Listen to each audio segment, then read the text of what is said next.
ভারত ফারাক্কা ব্যারেজের সব গেট খুলে দিয়েছে। বিস্তারিত জানাতে রাজশাহীর পঞ্চবর্তী এলাকায় আছেন রিপোর্টার সাইফুর রহমান রকি। সরাসরি চলে যাচ্ছি তার কাছে।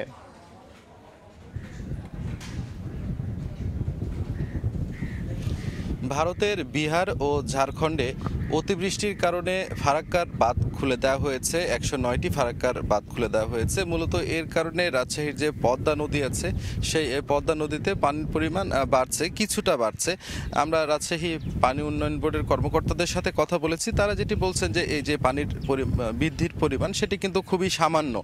আমরা গত কয়েকদিন ধরে রাজশাহীর পদ্মা নদীর যে পানির বৃদ্ধির পরিমাণ সেটি তারা যেটি বলছেন যে রাজশাহীতে বিপদসীমা যেটি পদ্মা নদীর সেটি 18.05 মিটার। সেখানে এখন রাজশাহীতে 16.30 মিটার পানি এখানে রাজশাহীতে প্রবাহিত হচ্ছে, অর্থাৎ বিপদসীমারও অনেক নিচ দিয়ে কিন্তু এখানে পানি প্রবাহিত হচ্ছে। শুধু রাজশাহী নয়, এই পদ্মা নদীকে কেন্দ্র করে আসলে চাঁপাইনবাবগঞ্জ, কুষ্টিয়া, সিরাজগঞ্জ, পাবনা সহ দেশের বিভিন্ন জেলায় কিন্তু পানির যে পরিমাণ সেটি ধীরে ধীরে বৃদ্ধি পেয়েছে। তবে সেটি আতঙ্কিত হওয়ার মতো নয়, এমনটি আসলে পানি উন্নয়ন বোর্ডের পক্ষ থেকে বলা হচ্ছে। এছাড়াও তাদের পক্ষ থেকে প্রয়োজনীয় সব ধরনের ব্যবস্থাই কিন্তু নেওয়া হয়েছে।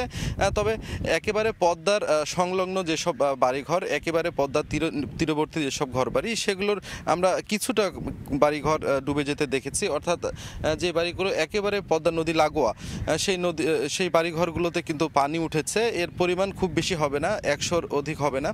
তবে আমরা দেখেছি যে এই মানুষগুলো কিছুটা হলেও বেকায়দায় আছেন। তারা যেটি বলছেন এখানে বিষাক্ত সাপ, পোকামাকড় সহ বিভিন্ন পোকামাকড় বাসা বাড়িতে উঠছে এবং অনেকে কিন্তু তাদের ঘর বাড়িতে থাকতে পারছেন না।